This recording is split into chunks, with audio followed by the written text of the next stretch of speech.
والإسلام ديني ومحمدا رسول. Assalamualaikum warahmatullahi wabarakatuh. Halo sobat iman di mana saja berada. Semoga dalam keadaan sehat dan lancar dalam segala hal. Marilah kita sempatkan bersolawat kepada junjungan Nabi Muhammad SAW sebagai bukti tanda cinta kasih kita kepada beliau. Semoga kita mendapatkan syafaatnya. Amin ya robbal alamin. Di video kali ini, kita akan membahas tentang kelahiran Dajjal sampai cara dia menyesatkan manusia. Penasaran? Simak video ini sampai selesai. Namun sebelumnya jangan lupa untuk subscribe channel ini. Terima kasih. Kemunculan Dajjal menjadi satu dari sekian banyak tanda-tanda kiamat. Walau begitu, di dalam Al-Quran Dajjal tidak disebutkan secara jelas. Menurut para ulama hal itu sebagai penghinaan terhadapnya, sebagai manusia yang mengaku dirinya Tuhan. Bagi Allah Ta'ala, nama Dajjal terlalu hina untuk disebut, terlalu kecil dan tidak berarti untuk diceritakan ataupun diperingatkan tentang pengakuannya. Namun fitnah Dajjal sangatlah besar, sampai-sampai para nabi memperingatkan umatnya mengenai keberadaan makhluk tersebut. Ibnu Umar radhiyallahu anhu berkata, kemudian Nabi Shallallahu alaihi wasallam berdiri di hadapan manusia, lalu memuji Allah. Dia satu-satunya yang paling berhak dipuji. Kemudian beliau menyebutkan masalah Ad-Dajjal dan bersabda, sungguh aku mengingatkan kalian tentangnya dan tidak ada seorang nabi pun kecuali telah mengingatkan kaumnya tentang Dajjal itu. Sungguh Nabi Nuh alaihi salam telah mengingatkan kaumnya. Akan tetapi aku katakan kepada kalian tentangnya yang para nabi sebelumku belum pernah mengatakannya, yaitu bahwa Ad-Dajjal itu awar, buta sebelah matanya, dan sesungguhnya Allah tidaklah buta sebelah. Hadis riwayat Bukhari. Untuk itu kita perlu tahu cikal bakal Dajjal itu sendiri. Dajjal terlahir dari keluarga penyembah patung sapi, yang dalam Quran disebut ijlu, anak sapi. Dajjal terlahir dari perkawinan sedarah. Dampak dari perkawinan ini menjadikan Dajjal menjadi manusia cacat dengan mata buta sebelah. Dajjal lahir 100 tahun sebelum kelahiran Nabi Musa alaihi salam. Ia terlahir dengan nama Musa. Kata ini diambil dari bahasa Mesir, yang artinya terapung.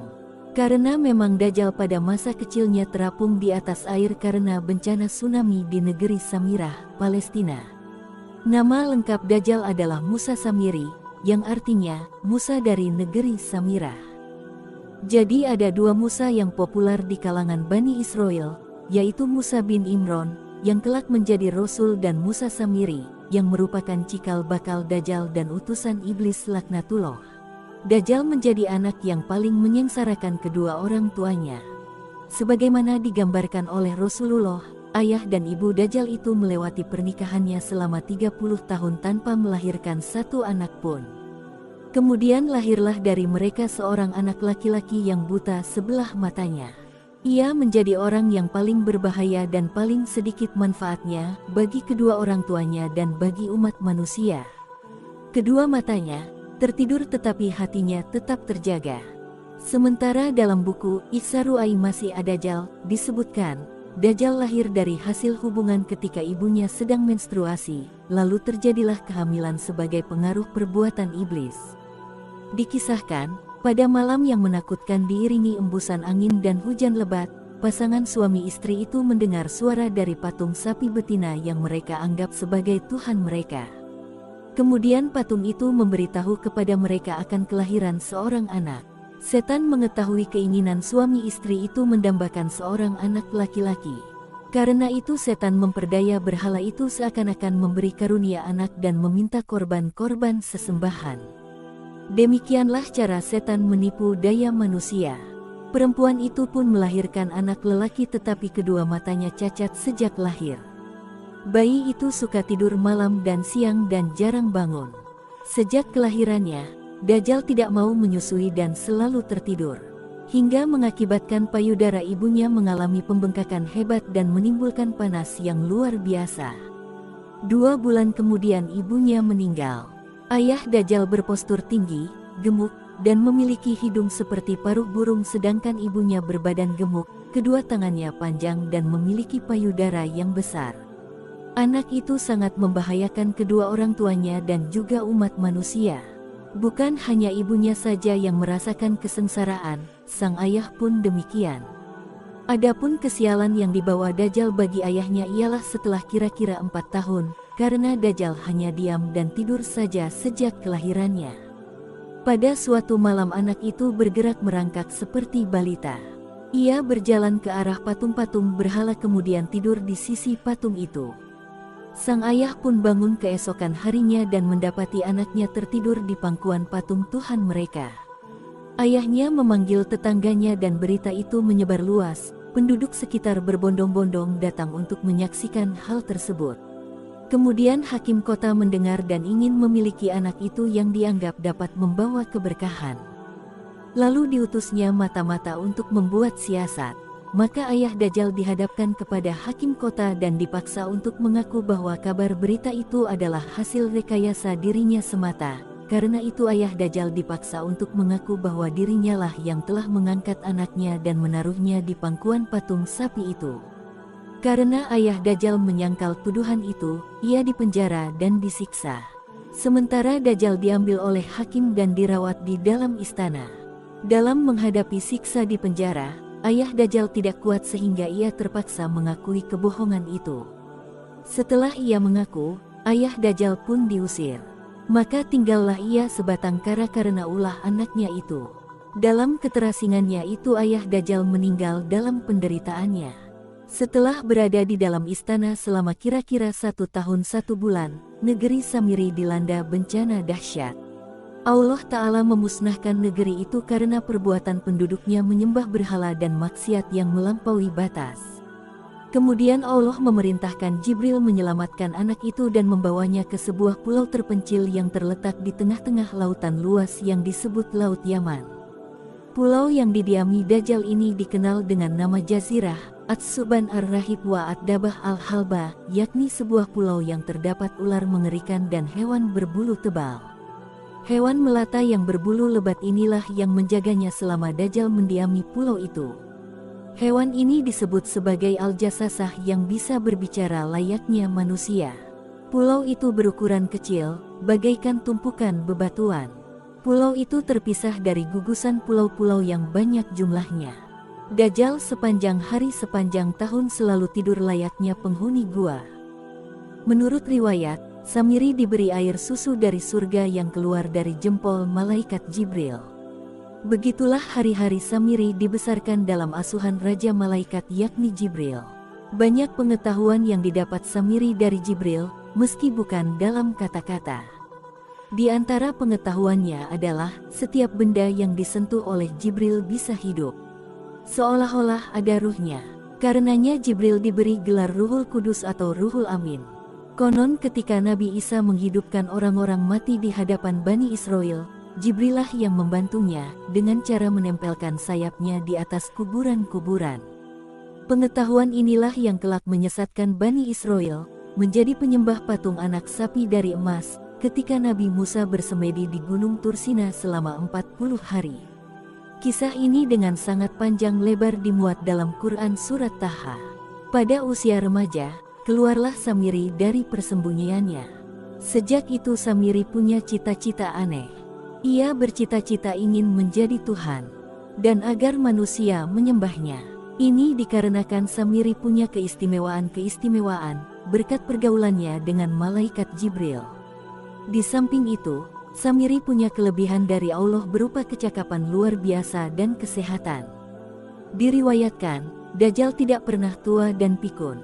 Setiap mencapai usia 100 tahun akan menjadi muda kembali. Itulah antara lain kelebihan Allah yang diberikan kepada Dajjal Samiri.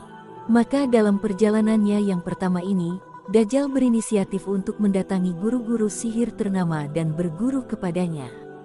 Di antara guru ternama itu seorang penyihir dari Yaman. Tentu saja setelah mengunjungi dan menjajal master-master sihir di Mesir, yang memang pada waktu itu profesi sihir banyak dimanfaatkan oleh para Firaun. Akhirnya Samiri berhasil mengalahkan guru-gurunya dalam ilmu sihir. Dengan dasar inilah, hingga kini, Dajjal sebagai master sihir tiada duanya di seluruh dunia di samping penguasaannya pada teknologi. Dalam perjalanannya, Dajjal selalu datang pada setiap masa kenabian untuk menyesatkan umat manusia. Pertama kali ia pernah menyesatkan Bani Israel dari penyembahan kepada Allah kepada patung sapi dari emas. Sungguh suatu prestasi yang mengagumkan. Disebut mengagumkan karena pada waktu itu ada Nabi Harun sebagai pembimbing ruhani di tengah-tengah mereka. Dan yang jelas Musa masih hidup, hanya saja sedang bermeditasi di Bukit Tursina. Pada zaman Nabi Isa ia pun datang, namun diusir oleh Nabi Isa. Namun berhasil menyesatkan umat, setelah Nabi Isa diangkat ke langit oleh Allah Ta'ala pada usia 33 tahun. Penyesatan Samiri selalu masalah akidah. Orang-orang Bani Israel setelah Nabi Isa, mayoritas tidak lagi menyembah Allah yang esa, melainkan lahir konsep tiga Tuhan, Trinitas penebusan dosa, peniadaan tradisi khitan bagi laki-laki, menghalalkan babi dan riba dan perbuatan-perbuatan bid'ah lainnya. Samiri menyebarkan gagasannya ini melalui murid kesayangannya yang bernama Paulus Saul, yang kemudian mengaku dirinya sebagai Rasul.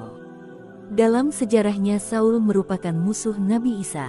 Sama seperti Samiri, Saul dilahirkan dan hidup di tengah-tengah keluarga Yahudi yang doyan menyembah anak sapi.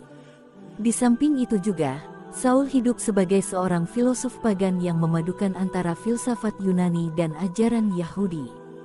Kelak Saul tidak hanya mensintesakan dua ajaran itu, tapi lebih jauh membuat sintesa dengan ajaran-ajaran di Timur Dekat dan wilayah bulan sabit yang subur.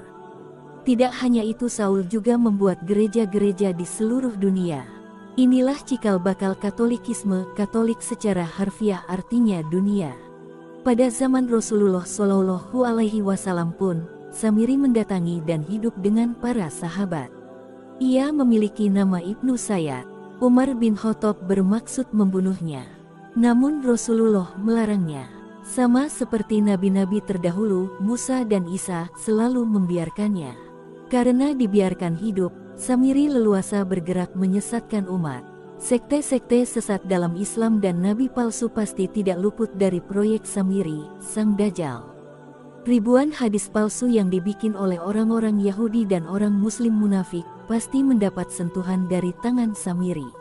Peluang Dajjal untuk menyesatkan manusia secara massal semakin terbuka. Pasca Revolusi Prancis merupakan zaman baru bagi Dajjal.